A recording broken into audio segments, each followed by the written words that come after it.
I was not prepared for this today, Rob. I didn't know it was going to take a lot of. I'm going to tell you right now, this has been a learning experience, and I've learned a lot already about these settings. So it's been helpful for me. Yeah. I don't know how to get it to flip the image so that it's not backwards. I guess I don't worry about it. Okay. I'm ready. All right. Are you really?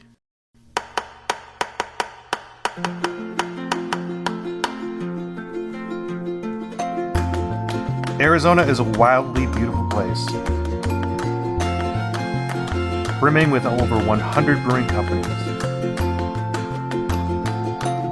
I'm Rob Fulmer, the Executive Director of the Arizona Craft Brewers Guild. I'm joined by Deputy Director Andrew Bauman. Together we cover the state, bringing you the best of what's happening at our breweries and beyond. Welcome to Arizona Beer Frontier. All right. Are you really? Well, I just pushed record, so I guess I better be ready. Oh, yeah. I better Also, I'm record going this to be now. looking back and forth at you and the camera, and it's going to be so stupid. Don't look at me. You know, I got nothing to offer you. That's a lie. Come on. Inspiration. Inspiration for high quality content. That's what I have. Okay. All right. Andrew Bauman. Hey, Rob. I didn't know if you were How ready you or doing not. today? I'm good. Sure. I'm good. I'm ready to rock. Yeah. I've been in Flagstaff. I came up here to celebrate the 30th anniversary for Flagstaff Brewing Company. I don't have a lot of B-roll from that, so I'm hoping to talk to a few folks today, maybe get some content. Maybe not. I mean, maybe this will be the end of it, but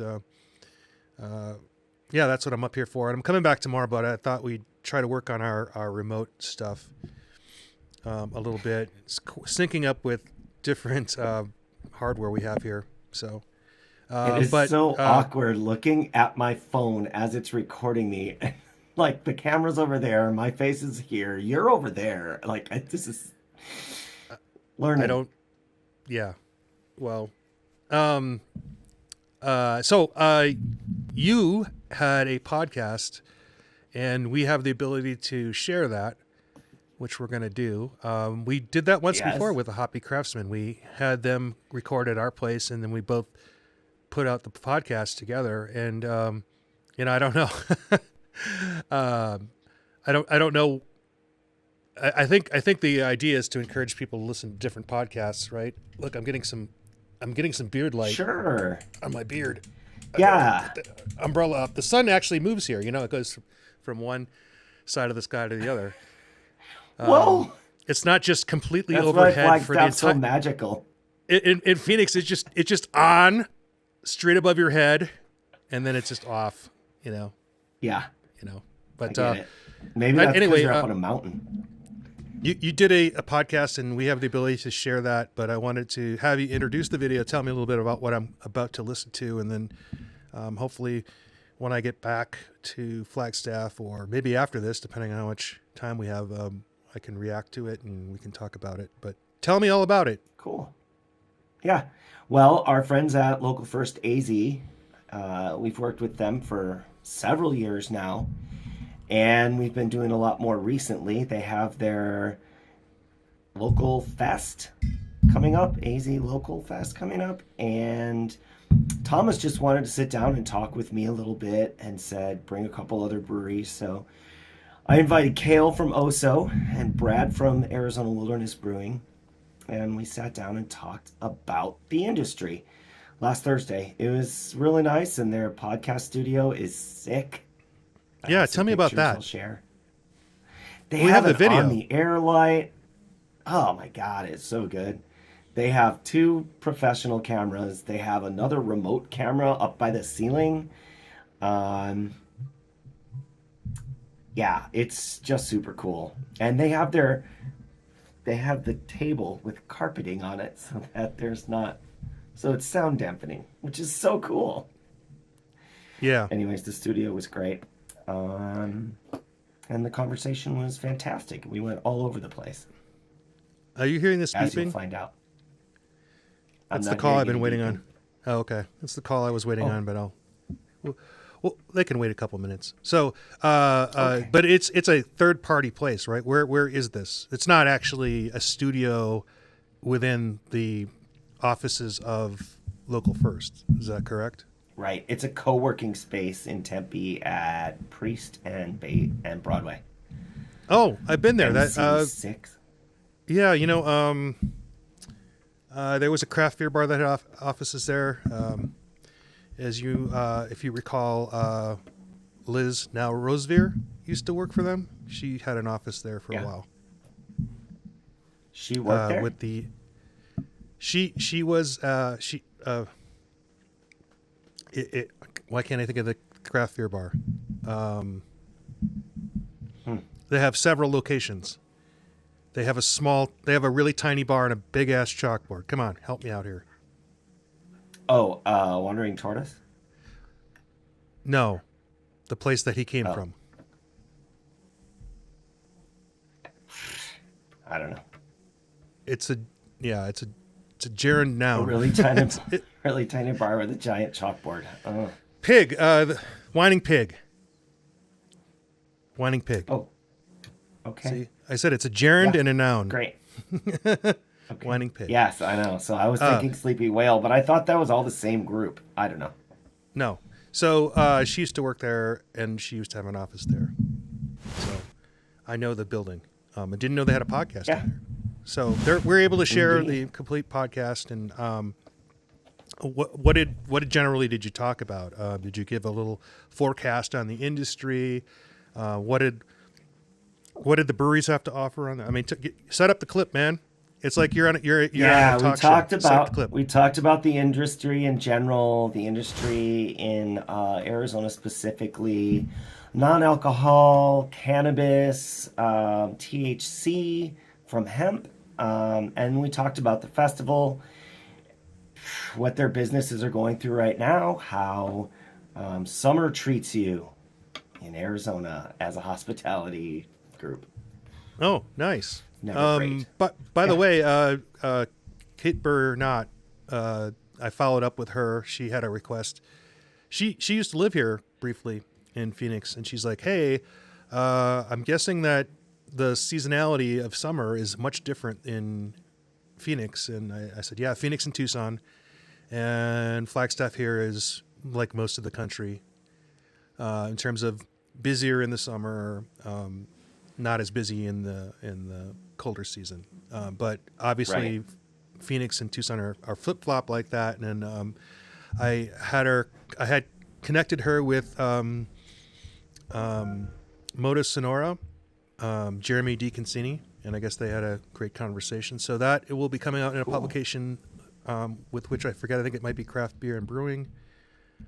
So we'll see how that comes out. And we'll contrast it what you guys had to say. So I'm gonna roll a clip, and then when I get back to Phoenix, or if time permits today, we'll wrap that up, and that'll be I think that's episode 111. Woo! So They have 40 episodes with Local First AZ. Hey, as long as we're throwing out numbers, yesterday Yeah. I did a little experiment of making a map of how to visit every brewery location in Arizona. There are 177 locations. I think it said 168, but I also included all the little O's and all the Barrio airport locations. So now we have a perfect route to do a 3-week tour of Arizona and visit every single brewery in one swift motion. It's a lot of locations for 3 weeks. My God. is there a map? I saw the list, but just the order. But There No is, map? but when you're talking about that many locations, the map isn't. You really have to zoom in. I used Yeah. a program called Road Trippers or Road Warriors, Mm, okay. and it's a sales program. But yeah, Oh, seven okay. So day like free it. trial. Oh, okay. I can't get it to export though, so When I get in the office, we'll shake it out. yeah, There might cool. be a Google Maps thing for it too. A way to do it. Once you now that you have the list I mean, I guess the algorithm could be slightly different, but we're not going to quibble about the most efficient route per se when you're dealing with that Right. many locations. So does it make you make only Yeah. right turns like UPS? I don't think so. Because that would slow you down a little bit. It would. Whew, it does. You can optimize by distance or time, but I didn't give it any info about like what time I would be going, so I don't know how it's determining whether it's Right. rush hour or not. Yeah, here I am. It's 1 a.m. Thank you. I'm here. I'm going pretty quick. Not open. Right. That commute from Oso Arcadia to Little O's Arcadia must be brutal. Yeah, I know. I And mean, also from Little O's to Roses by the Stair. So wow. that's Yeah. another pretty rough one. That brings up the possibility of the closest breweries to each other. I guess O's isn't technically a brewery, but all right. Well, we were setting up the clip and we were getting everyone excited to listen to the clip and watch the clip if you're on YouTube, and then we kind of I was just did what giving we him do. extra content because I'm All right. nice. Okay. All right. So here's the clip, and we'll see you on the other side.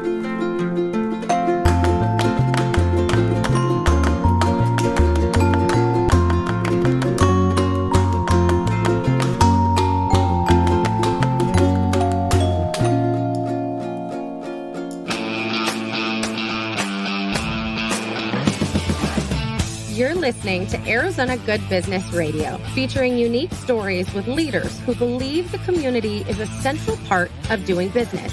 Join us on the journeys of entrepreneurs, local businesses, and champions of Arizona who believe working together, we can build stronger communities.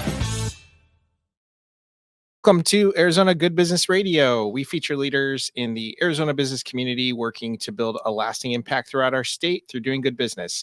I'm your host, Thomas Barr, Vice President, Business Development at Local First Arizona. If you don't know us, we're a statewide organization advocating for and celebrating locally owned businesses, and we're the largest local business coalition in North America. Crazy. We provide resources to thousands of small businesses while raising awareness of the benefits of building a strong local economy. I am super excited to be here today with three people, which we never do in the studio. We're packed house today. Kale, the Director of Sales and the current President of the Arizona Craft Brewers Guild, but he's Director of Sales at Oso Brewery. Andrew, the Deputy Director of the Arizona Craft Brewers Guild, and Brad, the Head of Production at Arizona Wilderness Brewing Company. As you can tell, we're going to talk about beer today. Welcome to the show, guys. Thanks for We being can talk about other things too. here.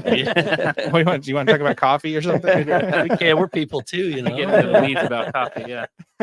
Well, welcome. Super excited to be here. Gosh, we've had such a long history at Local First with the brewery community. I mean, I've been doing this work for almost 11 years, and I can't remember a time when we weren't partners with the Craft Brewers Guild, that we weren't working with AZ Wilderness, that we weren't doing things with Oso Brewery, now Distillery, all of the great things. And things have changed a lot in at least my 11 years. I know in the last 20 years in the brewery industry in Arizona. Andrew, I kind of want to start with you, but would love everybody's take. Where are we at today? Where are we at with beer Yeah. in Arizona? People ask it, oh, is beer sales going down? Is everyone not drinking? Are they going to spirits and wine? And all of that is true. Arizona breweries' production levels are pretty level across the last few years. We feel like alcohol consumption stays pretty steady in America as a standard of When times are good, people drink. Two When times point- are bad, yeah. people drink. Yeah. 2.1 gallons of ethanol for each adult American every year, like since the 50s. Wow. So drinking isn't really changing that much. Non-alcoholic beer is a pretty hot topic right now. And it's kind of been found that people who are drinking non-alcoholic beer are doing both. So they're using it as like maybe a little slowdown. You don't see people getting into adulthood and saying, I'm going to start drinking all the non-alcoholic beers. It's people who are already part of the community and are finding either another occasion or just, hey, in the middle, I'm just going to have one of our NA IPAs. Yeah, Arizona. specifically what we see a lot with our NA is the designated driver or whatever. They have one Sure. beer and then they'll switch to an NA when everyone else keeps drinking. So Right. yeah. We've had 6 breweries open in Arizona in the last 2.5 months. Oh, wow. So the Arizona beer industry is really growing slowly and measured. We are 43rd in the nation for breweries per capita. There's a lot of space for Arizona to grow. We definitely punch above that level with some of our breweries' community involvement and with the variety of breweries that we have. So we've got breweries, a brand new one opened in Bisbee, another one opened in Show Low and Wickenburg. So we're reaching new communities, but we're also growing out in the communities we already serve, such as Pinnacle in Scottsdale and Slow Body in Tucson. So we really have a lot of choices for the consumer, and that just makes for a really healthy business community and people working together. Yeah. And even though our per capita ranking is in the 40s, I feel like we could look directly at Oso's model and Wilderness's model of, you've got more than one location. You've expanded in intentional ways. You're very community driven sort of a thing. So Cale and Brad, can you tell us a little bit about, I guess the intentions that both of your breweries have had in both navigating the landscape of maybe changes in how people have been drinking or consuming beer products, but also like how your companies have grown. You've really picked out spaces that were really intentional for you. So Cale, maybe we start with you. Yeah. We're up to like 47 locations now. We're kind of around 10, I think, actually. Oh, that many. Okay. Well, with 2 airport locations, I kind of count them. They count. It's an outlet. Yeah. Heck yeah. Yeah. I count 13. Yeah. So, I mean, it's being, spread across the valley. Like every little community is different. And it's, Arizona is unique, I think, in a way where the way we're set up, where people think, like Phoenix, and it just kind of spreads out from this main, hub where, you go to other states and it's a little more spread out. But being that Phoenix is just vastly different than Tempe, than Gilbert, than Chandler. So everywhere we kind of spread our wings, like we do a pretty substantial job before we even open to like entrench ourselves in what that community and culture is. Most recent, we just opened up in Central and like Dunlap, in the Sunny Slope area. Oh, cool. And those people are super proud. There's like an old rich tradition down there. The slope. Yeah, man. I mean, I live over there, so I'm all about it, but it's, just hearing the neighbors and all this and the passion they have, it's just different than Gilbert, Yeah. Gilbert, downtown Gilbert is kind of like a, Old Town Scottsdale kind of vibe, and people go, but Don't tell them that. yeah, well, it's a lot more family friendly that way, which is where we need to be, right? Yeah. And so, just kind of, taking those measures, listening to the neighbors, listening to the community, before we open, like we do, a little research in the community before we decide where we want to maybe expand. Yeah. And that to us is a big benefit. During COVID, it just really emphasized the only reason I think that we did as well, or at least got by the way we did, is just our fanfare, our consumers were just like, I don't know what would happen if Oso wasn't here at the end of this, and it really got loud with that, and people were so supportive, and that's just because of everything we put into our community, our neighboring schools, our neighboring shelters, our what have you, so we're really, big on that, but every little community has something different, which is great. And I hear it all. So the more we spread, the more I get to see what cool things people are doing, actually. Yeah. And Brad, obviously Wilderness started in Gilbert, huge growth coming to downtown Phoenix, and that's like a staple of Yeah. the Roosevelt Row community now. And congrats on the Yeah. announcement of the McDowell Road expansion. So how have you, I guess, answer the same question, how has Wilderness approached it as well? Yeah. Yeah, I think they started it out as just trying to be like an extension of Arizona Wilderness, and it is, but they're two completely different places. The beer splits on like what we sell more of is vastly different. Really? La Ciudad was brewed for downtown, so it's like La Ciudad and lagers down there. Gilbert, it's Refuge IPA and kind of more of the older school craft beer drinkers. Okay. And we have our Woodnote cellar too, which is just like a half mile from the Gilbert spot, and that's where we do all our mixed culture beer and different. It's like a barrel vibe there, winery vibe. So, Cool. Yeah. Right on. And you've both been in also production of retail for some time now. How is that different from operating the breweries day to day? I don't run any of the retail, but we try to be intentional with all of that stuff, so make it fit on brand. It's not a huge part of what we do. Gotcha. But yeah, the things that do well, like specific shirts, we're always surprised. Yeah. To the ones like, oh, why isn't everyone buying this one? Oh, everyone loved that one. Yeah. So, Gotcha. Yeah. Well, Andrew, we were talking a little bit before about how when I had first, I think, started a partnership with AZ Craft Brewers, I don't know, and it wasn't our first partnership, but we had a relationship, I don't know, 7-8 years ago, and we were working with like 53 breweries, something like that. Right. You let me know that's over 100 now, right? Yes. So how many breweries, microbreweries, or how do we define it in Arizona, and how many is the Craft Brewers Guild working with now?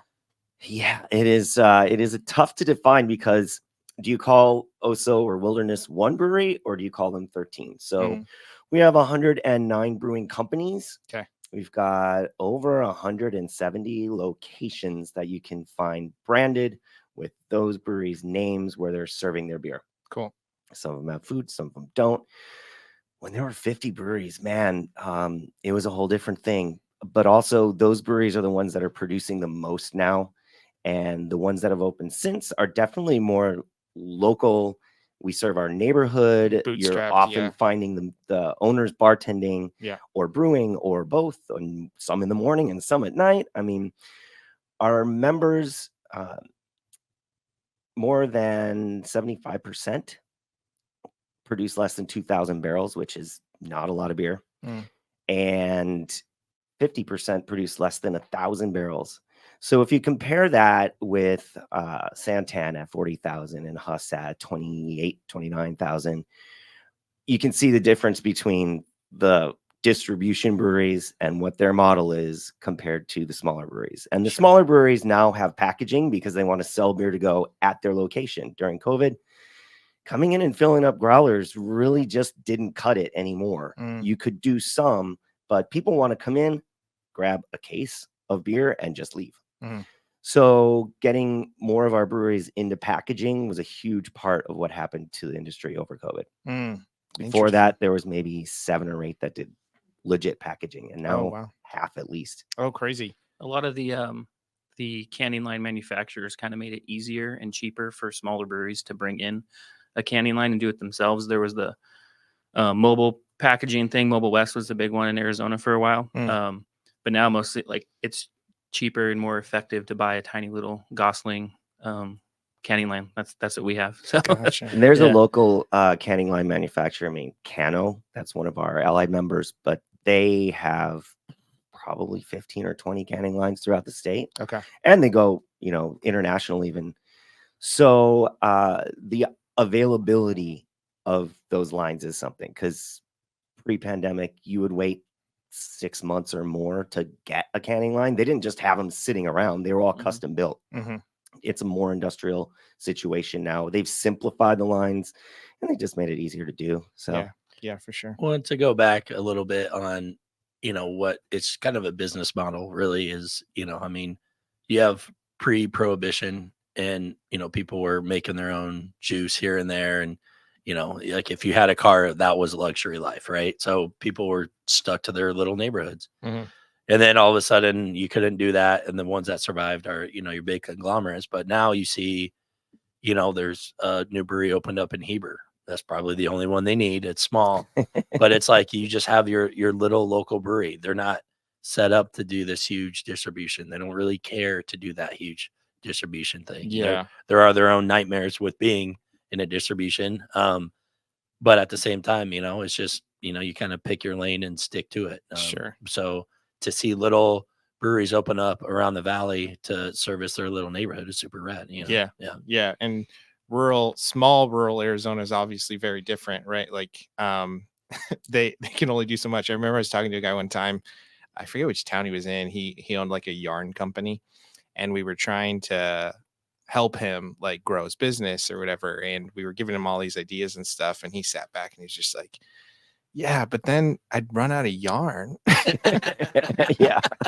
I was like, all right, that needs to be a t-shirt. I think that would be so awesome. But then I'd run out of yarn. What would I do then? No. So one of the things I love about the beer community, and you all probably love too, is just like that there is just like it's community, right? I remember years ago, it was maybe 7 years ago or so, before I think Wren House started to really make a name for themselves. It was kind of this, like, you had to kind of know it was there, or you were like flying by on the road. I still do. Yeah. It's just like, turn oh, around. that go was back. it, like, and so occasionally I would like have like a happy hour with somebody there and be like, oh, let me show you this space, maybe never heard of it. And we went there one time. It was like a 4:30 meeting on like a Thursday or something, I forget. And we walked in, and all of you guys are having a meeting, like you're like quarterly or monthly, like get together of all the breweries. And I was like, okay, I guess this place got popular, but like we realized in the moment, like it was like your get together, or whatever. How do you guys still do those? Like how often, like how connected, or is there like a group text? Like, like how does it all work? There is. So there is. we have a board of 9 board of directors, and there's a lot of communication on that. We're talking with our board of directors daily, pretty much. There's a lot to do. I mean, there are existential threats. There are literal threats to people wanting to change the way that breweries can sell their product. And then there's the new types of things that breweries can make. So seltzers, is that a beer? Is it not a beer? Can breweries make it? Can they not? We have to figure all that stuff out. And in the most legalized business in the world, we have to make sure that we're protecting our members from problems that might come up just from putting the wrong stuff in a beer. Yeah. So we did change the definition of beer in Arizona statutes, because if you put beer in a barrel and there's already whiskey in that barrel, you're fortifying beer, and that's illegal. So even if you dump any liquid out, there's still spirit in there, and there could be an argument made that you're fortifying the beer. So we have to change the law to say beer that is stored or fermented or treated in a barrel is still beer. And there are little things like that all the time. Yeah, it's there. I don't want to say we're like always under attack, but it's always preservation on what we have and looking into the future on what we could have.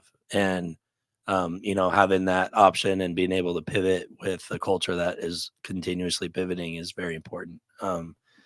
And so, the guild provides a lot of benefit to, those things where, they're sitting with, lobbyists and all that just to, again, maintain or see what might be coming around to, help or either hinder our industry. There was a lot of cases during COVID where some of these breweries were just shut down and they couldn't do anything. Nevada was one, and they're like, we just can't do anything right now. Wow. But, our guild came to bat and was like, no, beer is essential, and kept us open, able to, get by that. And those are things that, some people don't really understand, when it comes to, are you part of a union or whatever? There are some benefits, obviously. But when you look deeper into it, you'll see that there's a lot more things that is deeper than on the surface.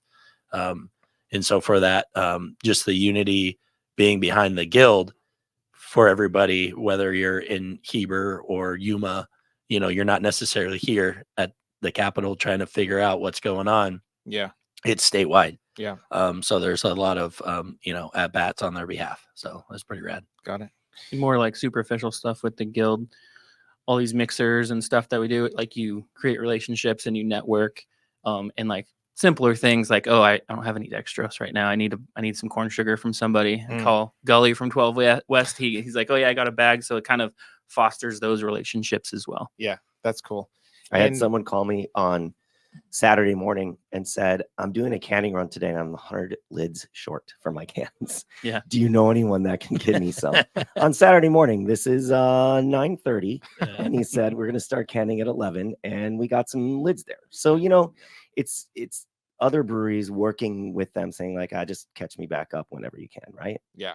And we're all neighbors. You need some sugar. Here's some sugar. You know what I mean? Right. Like, that's Exactly. it. You need some oats. All right, fine. Yeah. So a common conversation that we have all the time is and just expanding it out, the restaurant industry, the food and dining space has been and continues to be a difficult space to operate in. You've got staff retention and hiring challenges, cost of doing business challenges.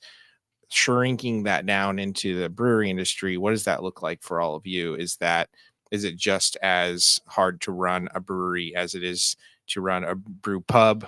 Like what comes into that, and what's at play right now for operating 13 or 11 location? I forget what number we landed on. Me too. Wilderness expanding to another location. Like do you find that being a locally owned brewery like sets you apart and differentiates you just from the hospitality industry in general? Or like, do you struggle with the same challenges that the industry does in general? No, I think we're dealing with some of those challenges right now. When money gets tight with people, inflation hits, they keep drinking beer. They just might not go get a luxury IPA at a craft brewery. So we're dealing with that. Like right now, it's tough.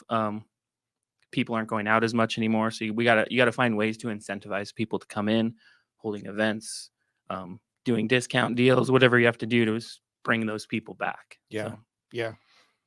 Yeah. It's, you kind of mentioned Rent House before, I mean, there's a lot of times I kind of sometimes maybe daydream about like, oh, that must be easy, just to serve beer.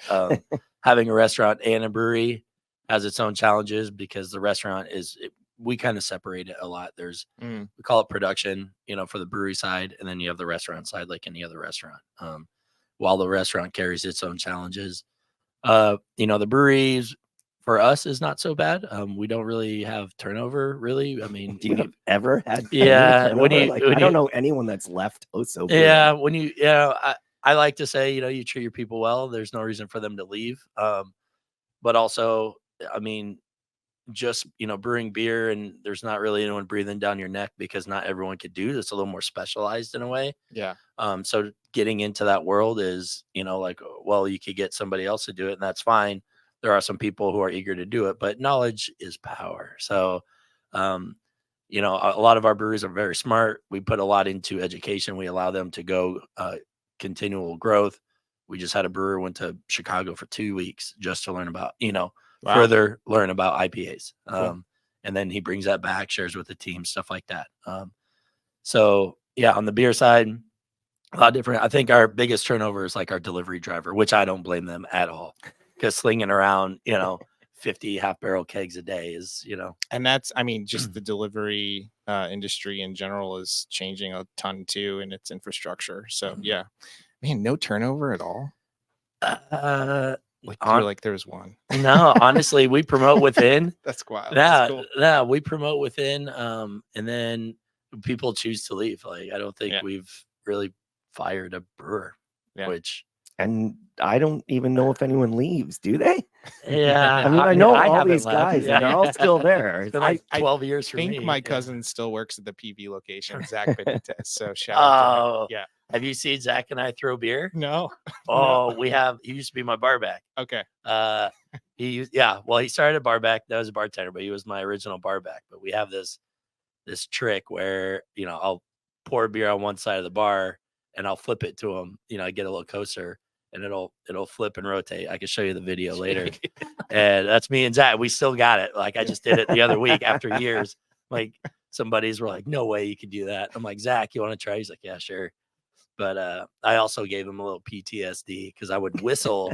So I'd bartend and he'd, bar back, clean up stuff. But I would whistle. And if I was done with my cup, I would just I'd be like, and I would throw it. And that's all I would do. But he knew to turn around because something was coming. And so he'd always turn around and catch something. Yeah. And we had a very good chemistry. But so we were joking before we started that when we go to do media, when you get a call from media to do like a TV segment or something, you've got like no time. It's like 60 seconds. And I recently saw Zach's dad, my uncle Tiawan, and he was just like, dude, next time you go on TV, you got to shout me out. So Tiawan, this is it. Like, I'm not going to do it on live TV, but this is your shout out. There you go. So there you go. Covered. Check. Well, back to the industry in general, Andrew. Where are we headed? What are the big issues at hand or challenges, and or do you expect 6 more breweries in the next 2.5 months? Like, are we going to keep building and growing? Do you see it plateauing? Like, where is the industry going in Arizona in general? Right now, there are a lot of breweries that are hitting that 7 to 10 year age where leases are coming up and people life changes in 10 years. And if you're a small neighborhood brewery and you've been absolutely like hammering for 10 years, maybe you're tired. Maybe you've got some kids that are 3 or 4 years old and you're like, I got to step back. My lease is coming up. They're tripling the rent. What am I going to do? Maybe it's time for me to call this off. We do expect to see some closings. I don't have any like imminent, but that's always something that's coming up, especially at the cycle of age of businesses in our industry. And I have at least 3 more that are going to open this year. Okay. I don't think that we're going to see that in 2025. I think this may be an anomaly, but it's certainly different from the rest of the country and what they're seeing happen. So we tend to be about 5 years behind the rest of the country on everything. And so right now, everything's pretty good and groovy. I think it leaves some space for us to learn from what other people are doing and maybe avoid some of the pitfalls. That's what I was going to say. Yeah. If you're 5 years behind, you might be 5 years behind a lot of mistakes too. Right. Yeah. And then there is the overarching question I always get of cannabis. What is cannabis doing to the industry? Young people are drinking less. This is true. Have they traded to cannabis? I can only speak for my 2 children, and yes. They are 21 and 23, and although they've both worked at breweries and one still does, their focus is on community and like hanging out. But the biggest threat that cannabis has for the overall hospitality industry is that in order to use those products you pick up at a dispensary, which, another side note, you have to go through like security to get in. A lot of people avoid it just for that reason. I don't recommend that. I think you should give it a shot, but that's me. On the grid, man. You don't want to be on the grid. Yeah. This is recorded. No, I know. Gotcha. Bring them in, boys. But the bigger thing is that you have to use it in your home. So you're not going out as much simply for the fact that you say, hey, I'm going to do this today. So trying to work around that, work with that, find ways to potentially hemp-based THC is something that's blowing up in Minnesota and Illinois and some other states where craft beer breweries are making hemp-based THC products and bringing it more into the mainstream. And they're not retail. Intersecting the two. It's not. You can't have alcohol and THC together, but you could make them as 2 separate products and have them available. Yeah. And if that goes into the standard restaurant, bar, retail space, I think it just leaves more opportunities for people to, hey, I don't really want to drink. There's a lot of people that don't drink, but they will use cannabis to bring them back out and get them socializing more in our spaces. Interesting. So it's and again, that's bringing a whole new bunch of challenges to the guild and how we work through that. Interesting. I don't worry about the younger generation drinking too much because craft beer is kind of, it's an evolution as you're drinking, right? Most people don't come out of the gates and like, oh, I'm going to crush IPAs. Like they usually start with the light beers and then you kind of, if they're into it, they start graduating up. Yeah. So I think it's more the demographic of 25 to 30 that we kind of want to capture, and hopefully we hold that demographic through their whole life cycle. Yeah. So Yeah. Their drinking journey. their drinking Yeah. journey, yeah. Well, I mean, craft beer didn't really exist when I was a kid. So, I mean, Out here, yeah. here at least. Yeah. Yeah. So, yeah. Well, and craft beer really, one of the essences of craft is innovation and flavor. So we've gotten a lot of people saying, "Oh, that craft beer that brings a lot of flavor and new stuff to me all the time," and they're finding that in alternative adult beverage products too. Mm. So we can't just say, "Okay, we've done everything. Let's just keep doing the same thing we're doing." And RTDs are doing that, and wine, like Beatbox. Come on, they're Mhm, like yeah. huge. And why is that? Because flavors. Like you're not Mm. just drinking a box of wine; you're drinking fruity wines and punches and all kinds of stuff. And Fireball made by. Is Fireball still around? I thought that Oh was- yeah. Yeah, Oh, it's around, unfortunately, baby. Oh, it's man. sticky. So let's abolish that. us continuing to innovate is really the key Yeah, to yeah. craft beer maintaining where we're at. Sure. So I guess question for the group in general is kind of where do you see the breweries engaging with I guess those changes in the markets? Like, are you doing anything specific? Are you leaning into certain beers and then testing out things in the background to see how they do at the same time? How does that work for Wilderness? We're always trying new things, trying to try new beers while still keeping our core stuff going on. And that's kind of for a brewer. That's my perspective. That's natural. Mm. Like it's hard for me to like, oh, this beer's doing really well, but it'll be a little bit better if I dry hopped it this much more. Yeah. So like I'm always trying to innovate and create the next new thing while still holding to what we've always done. Yeah. So Cool. Yeah, for sure. I mean, we're all on top of, and even with the guild's help, is what the trends are.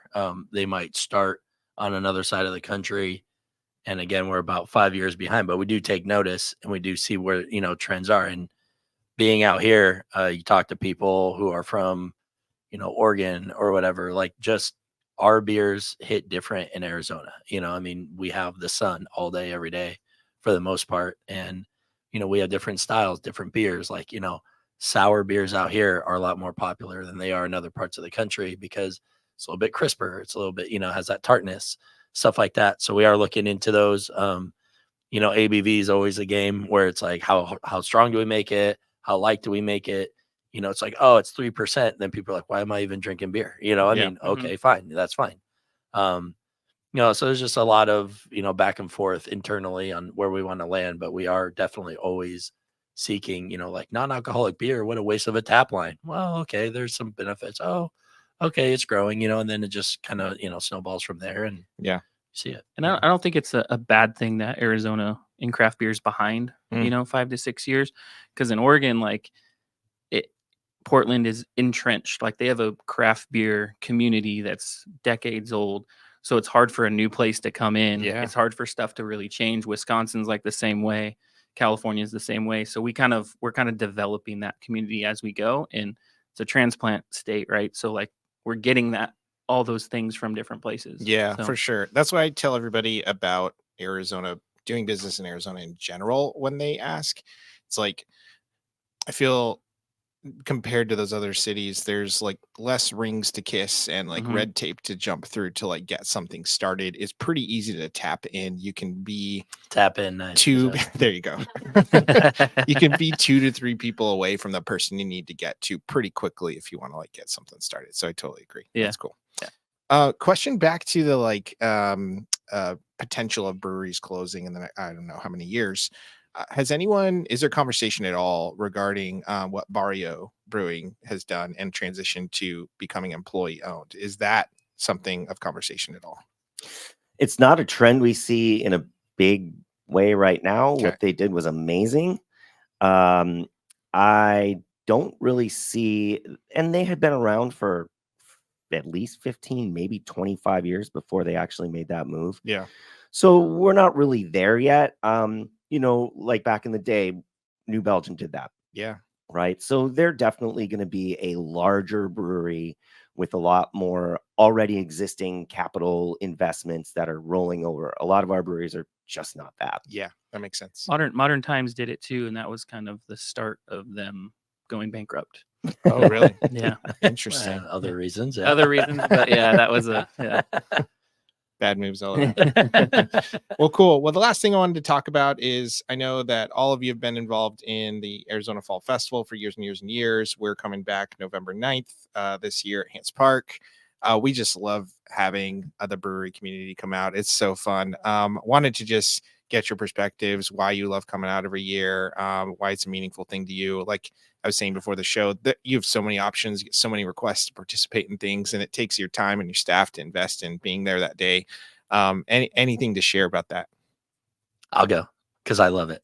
All right. Well, one, I'm always about $100 deep when I like see the Zia tent because I'm always up in there buying some records. But I mean, you honestly, I mean, we try even as when we do other beer festivals, just to keep it local and in itself. But like what you guys have done year in and year out, even when we were one brewery, we would show up. But it's the amount of people that come out, the support you have for each other, the connections we make on not a customer level, but other vendors out there that are, interested or, we have collaborative ideas on how to use that. Because we're there hours before the general public. So we all sit around and talk and, and kind of network that way. But just to highlight what Arizona's doing, like, this is a botched story, but, somebody coming out from San Diego be like, oh, what Arizona needs is good pizza. It's like, well, hold on a minute. Yeah, have you ever heard of Pizzeria Bianco before? They just got ranked like best pizza in the world. Yeah, too. Yeah. and it's like people think that we need stuff, and that's that's fair. They think it's Wild West out here, like you're saying. Sometimes it's not so hard to get things done, but we're actually like we talk a lot. We're not like, hey, welcome. Like we might be a little like hard up front kind of thing, but like we know what's going on. We're very receptive to small business getting going. But my experiences with going to that is, just to see everybody there to support local and to thrive and to see the community. Cause you have, your downtown kind of vibes, you have your East Valley, whatever it might be. Like it's all over, the state to represent like what's, small business can do. And specifically for the breweries to highlight them and to have a band and to have like this, relaxation area in downtown. So hopefully it's easier for everyone to get down to. I mean, it's a day out in the sun that's, usually pretty not hot, it's just the weather's nice. I mean, it's one of the best festivals I go to where I can see the growth of what Arizona's doing because I can't possibly keep up with all of it.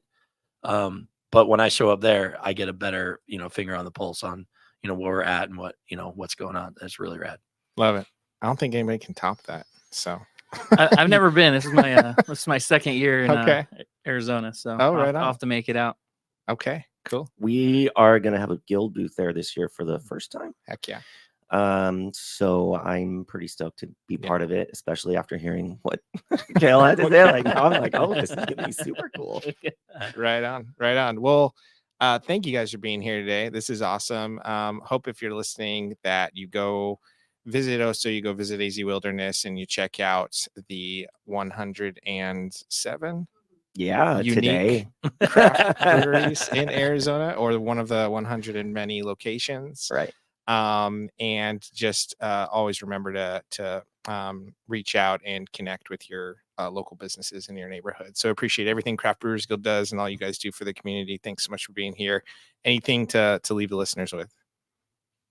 Well, I remember the first time when I was working at Perch. So two things. One, I was at the Perch for my first brewing job, and I knew that we had a 300-seat restaurant. Not everyone's drinking beer. So we wanted to make sure that cocktail drinkers and wine drinkers got an opportunity to try some beer that they never would think was beer. So that was why sours were a big thing when I was working there, so that we could bring cocktail drinkers into the beer fold. Mm-hmm.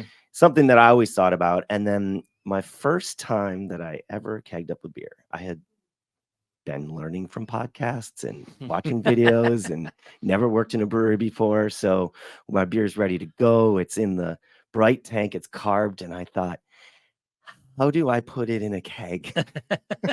There's not a lot of videos and podcasts about how to put beer in a keg. So Yeah. I called up John at Wilderness and I said, John, I have this beer ready, but I don't know how to get it out. And he just said, hold on, I'll come right over. So he jumped in his car and zipped down and helped me keg up my first beer. So I thought that was a great story about how the community works together. Love it. Well, and to go with that, John, helping you out, when Wilderness was opening their doors, they were kind of getting low on their finances, and Oso actually helped them with their first order of grain Oh wow, so that they could start producing beer. So that's cool. it's just very serendipitous that, this is a culture that we create, is helping each other. We're not against each other. We want more, and we, more neighbors, more brothers, sisters in the community is pretty rad. So Love it. Cool. Well, we hope everyone listening was inspired today, listening to our business community working to leave a legacy in Arizona through doing great business. Want to thank our sponsor, Phoenix Business Radio X, for always hosting us, and for all of our partners, including the Arizona Craft Brewers Guild. This is Thomas Barr from Local First, reminding you that if we want to build a better Arizona, we need to connect deeply with the local businesses that make us proud to call this place home. Thank you for listening to Arizona Good Business Radio with Local First Arizona, where entrepreneurs and local businesses come together to build stronger communities. We hope your business is inspired to take part in building a better Arizona.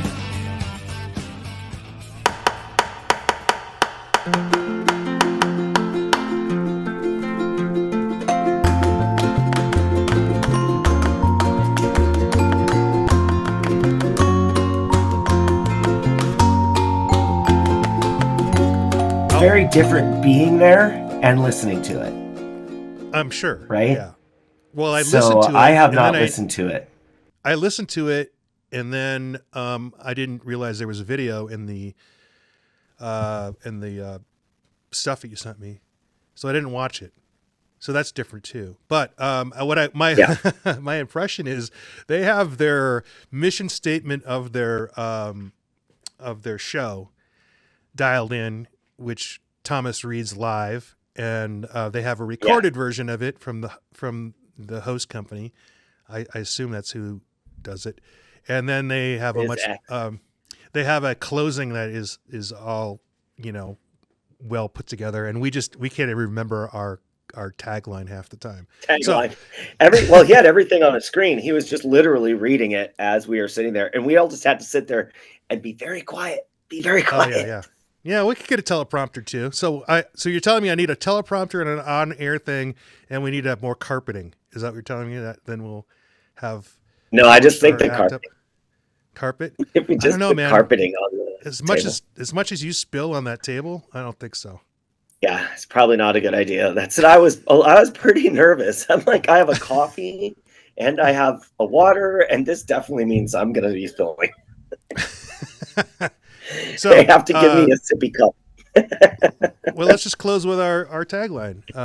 Sometimes the beer finds you, and this is not a beer podcast. This is a podcast about beer. So cheers to you, Andrew. Oh, are we doing this right now? No. I just did it. Tomorrow. I stopped recording. I told you I just wanted to do that just in case. All right, whatever. Okay, we'll do it again. Okay. All right. I mean, what if one of us if there was carpeting on our table, it could be very troublesome because I definitely spill a lot. Yeah, you stopped recording, so why are we talking anymore? I gotta call Winston. I started recording again. What you so? What did I miss? I'll stitch it together. You said I wanted to record another thing, and I said okay, so I started recording again. Oh, all right. Oh, whatever. Let me just find out where we're at. I'll listen to all the files. And I'll tell you what we're missing. Okay, great. Perfect. I gotta call Winston. All right.